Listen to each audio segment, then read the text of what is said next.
Hello, everyone. Thank you for joining us for the August session of the From the Bench virtual studio tours. My name is Sarah Songer, and I'm the program and studio manager at the San Francisco Center for the Book. And today we're thrilled to have Nicholas Cladis as our guest.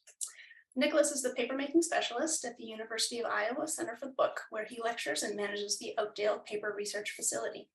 Nicholas is an active researcher and practitioner of traditional and non-traditional papermaking processes. For 6 years, he lived and worked in Echizen, Japan, an area with over 1,500 years of papermaking history, and continues to maintain an active relationship with the papermaking community there. Nicholas's studio work responds to the discipline of papermaking itself, thereby engaging with aesthetics, time, material, movement, and personal narrative.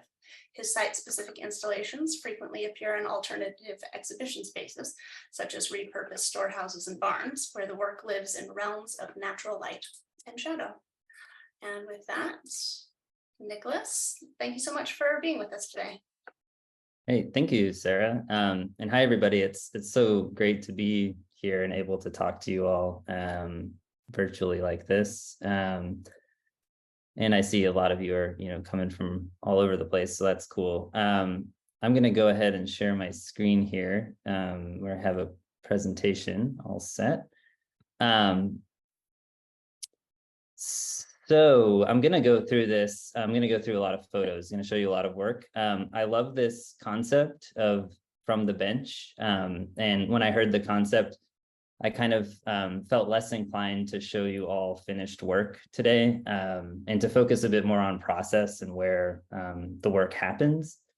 So, when we say the word studio, we're often thinking of these singular spaces in which work is made. And we have routines there. We find our tools easily there. But for me, my bench or my studio, I think is just as much about people as it is physical place.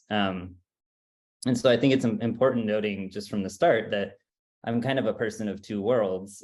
So I lived here where Echizen that you see here for many years, and it's a papermaking region. And so a lot of these houses that you can see here are actually papermaking mills. And I return there frequently, even though I now live in Iowa. As Sarah mentioned in the introduction, it has a 1,500-year history of papermaking, and there are 55 practicing mills today and hundreds of people working in the papermaking industry. I used to manage a studio here, and then when I return, I use that studio now as well. And so I'll show you, kind of go back and forth between here and here. This is Iowa, very different. But also similar, because where I live now in Iowa City, Iowa, it's also a place with a lot of makers and different people, and where the land and the environment could themselves be called a studio, So I'll circle back around to these ideas of physical space, place, and people a little bit later on. So I'll just start with showing you the physical studio space here in Iowa. And it's important to note that this is not my own personal studio, but it's the University of Iowa Center for the Book Paper Research Facility. And here I produce papers, host and do workshops, have visiting artists, and students also work on projects. It's kind of an amorphous space, and that's actually what I really like about it. Here's the dry room. On a particularly tidy day, I would say. It doesn't usually look this good. Usually there's stuff scattered about. And then for those who don't know about how papermaking studios are arranged, you have a dry space, and then you'd have a wet space, which is here. So it's kind of like two halves of a walnut space. So the wet work happens here, and then when the paper's dry, you take it, or pressed, you take it into the other space to dry it. And then that's also where you would inspect dried sheets, remove debris if there's any things like that. And so just I'm gonna go through some of the cool things that are in this studio and talk about them a little bit. This is a hot plate to dry Japanese paper, made in the traditional methods. I'll either use this or boards to dry paper, and these are loft dryers here. And a lot of the infrastructure in this studio comes, from other people, most notably Tim Barrett, for those who don't know, was the papermaking specialist at the Center for the Book for a long time. And I really love that layering of people in the space. Like even students have that impact on the space. And over time, it just becomes this kind of collection of different tools and even jokes, little things written on the wall, pictures put up, and then the way we do things too, it kind of morphs and adjusts. And that's a really fun element of a space as well. Here, this is all handmade kozo paper that's been coated with konnyaku starch, which gives it wet strength. And the reason I do this is that it will turn into these paper cushions later on. So this is an example of some of those. And here's more of them. I made a lot of these for an installation a while back. And here's the wet space, also remarkably clean on this day. But, high ceilings, really great natural light. It's a really charming space. And there's a lot of space, so you can work big if you need to. And that's important for me because I like using these silk screens to make pulp pours and pulp paintings and things like that for my installations. And, we're talking 40 holes per inch to 60 holes per inch, so kind of fewer holes per inch than a typical silk screen. And they remain quite taut, and so there's no sagging. And they're just kind of my tool of choice when I'm making these pulp paintings, which I'll be showing you. So here's one in action with the pulp on there. And when I do pulp paintings, it's usually kozo. Sometimes I'll mix a little bit of hemp in there. And kozo, is a bast fiber, and we grow it here in Iowa, and I'll be showing that to you in a little bit as well. Just gonna talk through this while this is happening, but I just want to show you. So I do two methods of drying. I'll either air dry it with a little bit light fan. If you blast it with air, it'll kind of shrink. But in this case, I vacuumed from the bottom because I wanted less texture on my sheet. And then that was after it's dry, popping it off the screen. It's a very satisfying part of the process. And here's that sheet, or one of these styles of sheet dry in the lab space. So this is 5 feet by 8 feet. So it's quite large. And you can see my little sketch down there. Where it came from. I'm calling these kind of color fields or caveways. But recently I adopted a new name, which is Uda, and I'll explain that in a little bit to you. So let's go back to Japan now. So like I said, I'll be jumping between these two places. This is the entrance to the dry space in Japan. And of course, a lot of slippers because take your shoes off to go into the dry space. And here is the dry room. So quite a bit smaller than the Iowa space. There are other rooms in this building, and they're filled with paper debris and falling ceiling, random, ceramic tiles, old tools. It's actually pretty cool. I mean, I like going through those rooms and have at times been given permission to commandeer an old tool and fix it up, or repurpose some of the paper debris back into pulp. So it's a kind of a fun, I would call it sort of a community dumping ground, if you wanted to be mean about it, but I actually think it's more like a treasure trove. It's just because everything dumped there is beautiful. It's kind of like, interesting. And so similar to the silk screens I'll be using, back in Iowa, I use these kind of taut screens. I guess the only difference is that you can see where that fan is, and then like below the fan there's this slatted structure with ridges, and then there's this big bamboo screen. So I'll lay that together and put the screens on top just so that the slurry flows evenly across it, so it doesn't dip into where these slats, in between these slats, you know, the pulp doesn't dip in between them. Sometimes people like that dip a little bit because it creates an equivalent of laid lines on the paper, so you can tell that it's handmade, but sometimes they don't. Just depends on the person. Here you can see these are about 4 by 7 feet. They vary in size. There's a small one on the left here that's a little bit smaller, but and these are pulp paintings. And so I give you this word ura before. In Japanese, there's ura and omote is means outside or surface, and ura means the underside or underneath.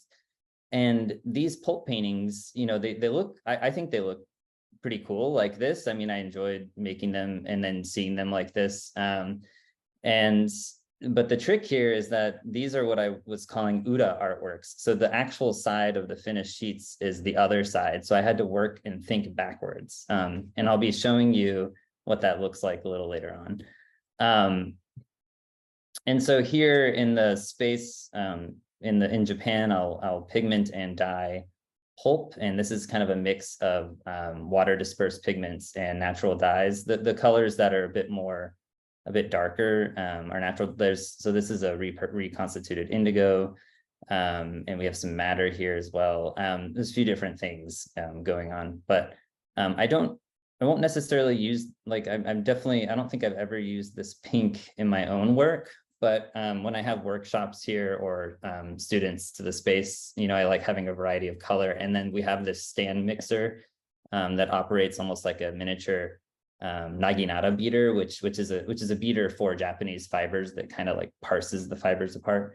And you can create new colors by mixing colors together. So sometimes you could, you know, throw in a little bit of that pink if you wanted to change the tone a little bit. So I mentioned how I was vacuuming the sheets here in Iowa, those big sheets, and then these are not vacuumed, they're just air dried outside to keep that texture. On a rainy day, they would be dried inside with a fan on them. There's another example in that studio in Japan. So you can kind of see, this is the view from the studio on the left here. And so you can kind of see the color inspiration a little bit from these sheets. These were done last year in 2022. And I was thinking a lot about the mountain and kind of water sources and things like that. Again, I'm not going to show you what the installation looks like at the end, maybe some other time, but so anyway, just kind of creating these sheets of paper and drying them in space. On the right, you'll see this structure here. This is actually a dump, like a trash dump, right outside the studio. But it's the perfect height to dry these big screens on in the open air. And they'll dry, if it's kind of a slight breeze and a little bit of sun, they'll dry in 4 to 6 hours. On this day where you can see some clouds, it might not dry, and I'll take it inside and bring it back out the next day. Just some process shots of making these. Again, it's all Kozo. And then on the right, you can kind of see how I do my color process too, how I'm making gradients in the pulp little by little. And there you go. I think this is the only like finished shot I'll be showing you. But so like that sheet, the one that has some orange in it becomes the one on the right there, right? So it's the underside. When you peel it, you don't see it till you peel it off. And then you see it when it's finished. So that's why I call these ura artworks. So let's go back to Iowa and talk a little bit about Kozo and fibers, things like that. This is the Kozo field in Iowa for the University of Iowa Center for the Book, started by Tim Barrett. And when I got here, it was really great because I worked on a Kozo field in Japan too. And it's fun to see these kind of two, the same thing happening in two different places, different growing conditions and everything. So I'm going to go through the whole Kozo processing pretty quick, but I'm going to just, it's kind of fun because I'll show you how it works here and how it works there.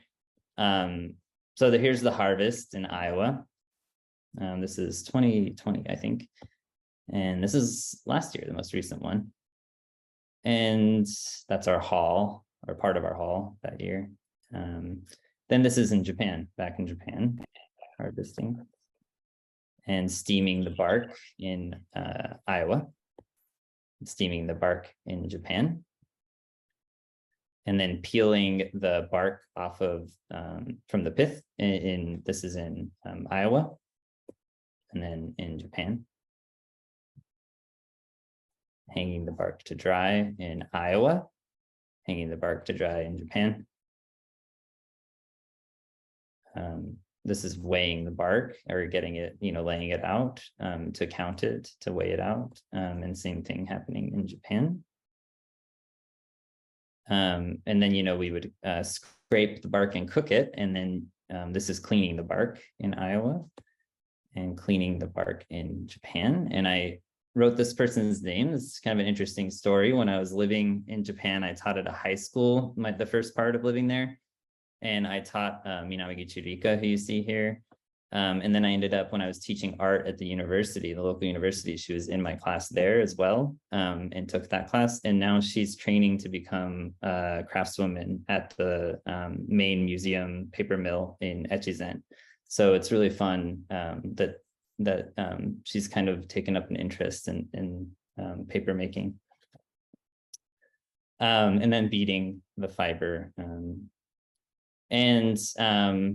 This is the wet room where I make the Japanese paper in Iowa. And then I'm just going to talk and play this at the same time. I think what's really interesting about this Japanese paper making section of the wet room at the University of Iowa is, the vat, a lot of the infrastructure is put in by Tim Barrett, who studied a lot of Japanese paper making in Shikoku. And then I studied in Echizen. So the first thing I did when I got to Iowa was I changed the suspension system that you see, because they're quite different in different regions of Japan. So I'm used to a certain way of making paper. And I just think it's a good way to think about Japanese paper as a discipline unto itself. There's not like one style of Japanese paper, there's not one way. What's nice about this suspension system, it's just using PVC pipe instead of bamboo, because that's what's available here. But I can switch the cords between having one that is moving and then two that are stationary, or I can have them all moving, them all flexible. And when you have them all flexible, it's perfect for making extremely thin kind of tissue weight paper for conservation and things like that. But when you have, as you see here, where you have one that is flexible and the other two are stationary, it's good for making slightly thicker sheets.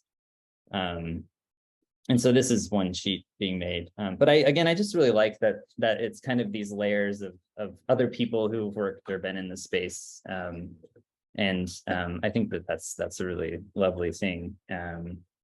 It's very fortunate to have so many people interested in the craft enough to leave those imprints. And so this is a finished sheet, this is again a slightly thicker than conservation tissue, but yeah. And then I just like to show this because you see how long it took to make that one sheet of paper, and then one and done on the European style paper here. And I just like to show the time difference. It's pretty stark. I think the contrast is pretty stark. And then here's back to the Japanese paper, a post. This is probably like half a day's work, and afterwards it'll be pressed and dried. And this is the sunset. I just like this picture. It shows the real state of the wet room most of the time, and as opposed to what you saw earlier. And it also shows how the light just changes throughout the day. And it's really beautiful when you're in there and the sun is setting.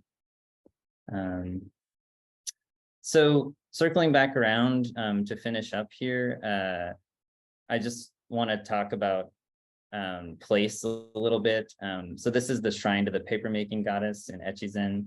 And I mentioned how people in place are as much a studio as, high ceilings and fancy gear. They're just as valuable. So, even though in Echizen, when I'm working in the studio, I don't have as much space. I don't have the newest gear, I have a wealth of knowledge coming from people around me. And that I think is a really special thing to draw from when you're in a studio or when you're making work and you're developing process. And here you can see them carrying around the paper goddess on the annual festival. They'll take her around the village. They'll get her from the mountain, take her around the village. And then I wanted to show you a vat in Japan as well, at that same museum that my former student is working at now. This is Murata Naho, who taught me a lot of what I know about Japanese paper. And she's been there for more than 25 years now, making paper there in Echizen.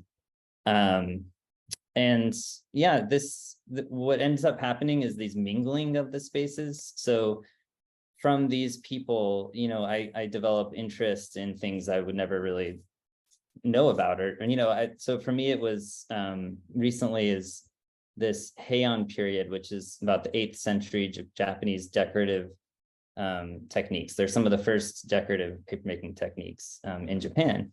And I developed this interest, and I ended up doing it in Iowa, even though it's a Japanese technique. And I was reading Japanese sources and books, and I read about this draining board device that you see on the left that has these canals. And so the sue just sticks to it. It just adheres because of the water, and the excess water drains out.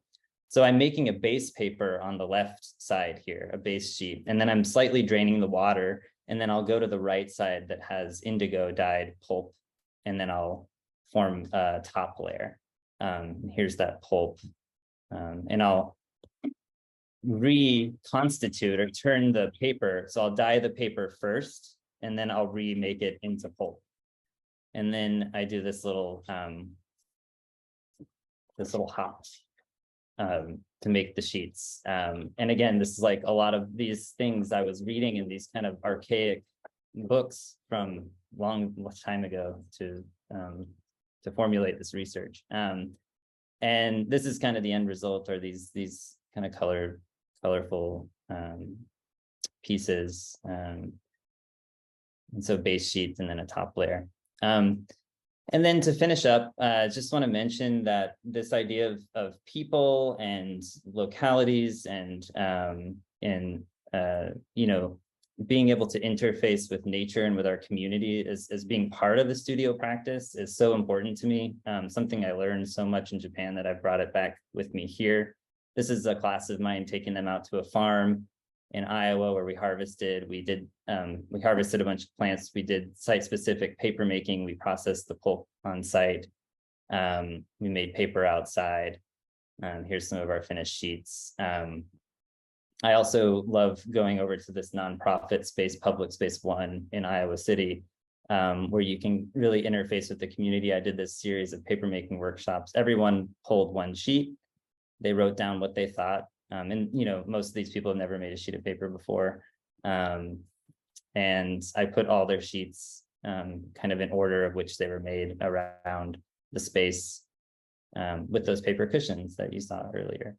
And we watched a film that was everyone's hands. So I recorded everyone mixing the vat, their hands mixing the vat, and I interspersed them with Thich Nhat Hanh's sermon where he talks about the universe being inside of a sheet of paper.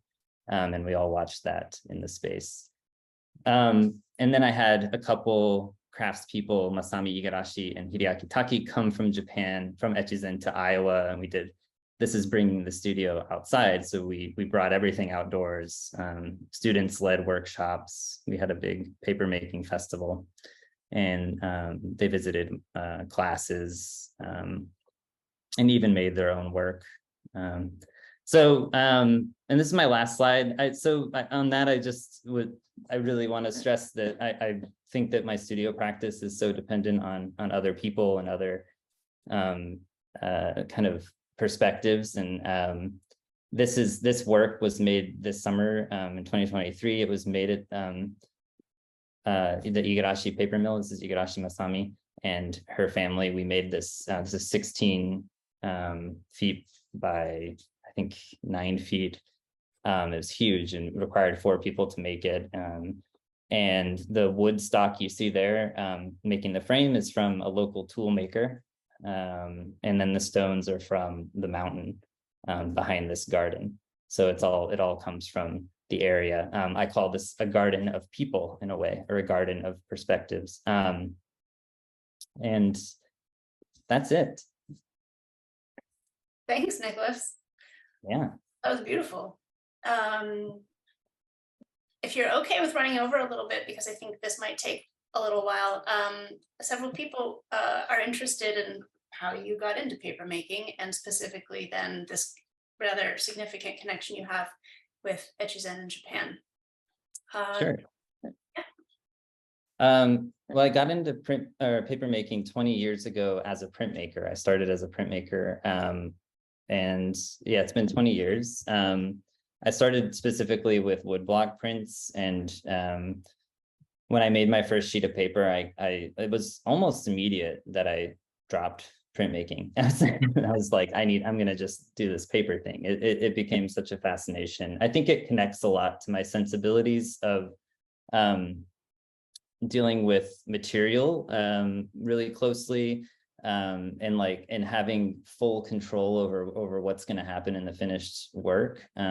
So even when I was still making prints, I was also making the paper that the prints go on. I just liked having that level of knowledge of what was going into every piece. And I think what the main thing that kind of kept me going with papermaking is that I ended up learning all of these peripheral things from it that I never thought I would know. I've not really been one for chemistry in my life, or even the sciences generally, but I feel like as a result of studying papermaking, and there's always something to study, there's always something to learn, more to learn. And I learn about botany, chemistry, I learned about tool making. So I learned a little bit of woodworking, repair, water quality. I just, there's so many peripheral, it's like a web where papermaking is the nexus of this web. And there's so many different topics to learn. And I think that's what's kept me going.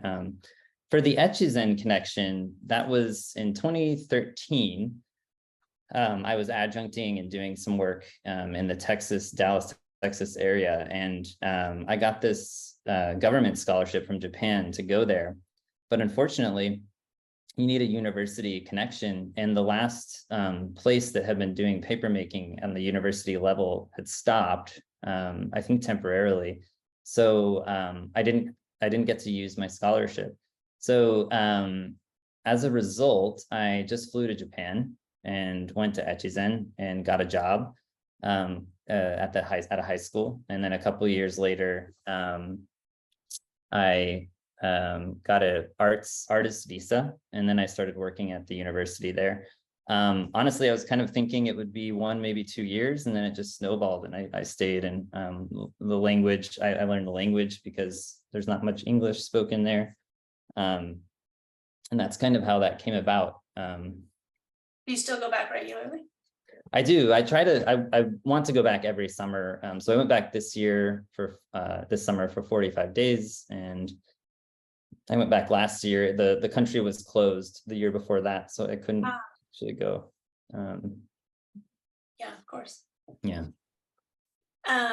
We have a question about the Kozo field in Iowa, and yes. Did you import the plants from Japan? I don't know. Where is Kozo native to? Yeah, well, Kozo, kozo has a lot of varieties, and I won't get into the complicated botanical kind of history of kozo, but there's variants of the plant, in China and then in Korea. In Korea, it's there's dak, there's kind of the same plant, but a different word. But in Japan, it's the plants that I'm growing in Iowa, they come from Tim Barrett. So Tim Barrett originally grew them, and they come from rootstock. The plot has to be, mowed regularly in the radius around the field. It's fenced. Otherwise, it will. It's like a weed. And it's root propagated, so it kind of grows everywhere if you let it go. And there are ways to stimulate growth. That's also an asset in a way. If you need more kozo, you in March you hoe the ground, and wherever you hit a root, it's very possible a new sprout will come out there up from that spot that you broke into. So it's also a way that we can make more. But yeah, it's the original stock came from Japan to Tim.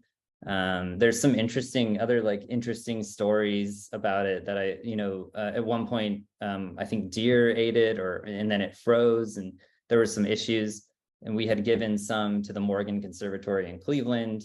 It's like a sister kozo plot, and then we got some back to repair the plot here many years ago. I'm sure there are people who know more about that story than I do, but I find that fascinating as well. Yeah, that's a lovely relationship.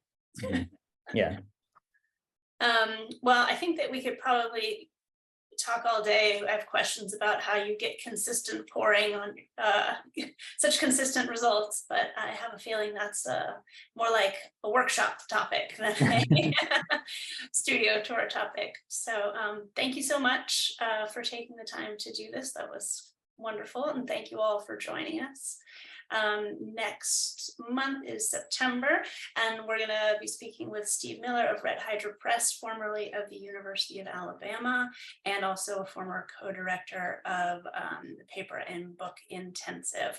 Oh, are you coming to SF to do a workshop? We're working on it. Unfortunately, the Center's papermaking facility is not maybe quite up to what he's used to, but we'd love to bring him out if it works out. So I'd love to, yeah. Thanks again, Nicholas, and thank you all for coming. Hey, thanks everybody. This was really fun, and I appreciate your questions. Thanks so much. Okay. Bye. Thank you, Sarah.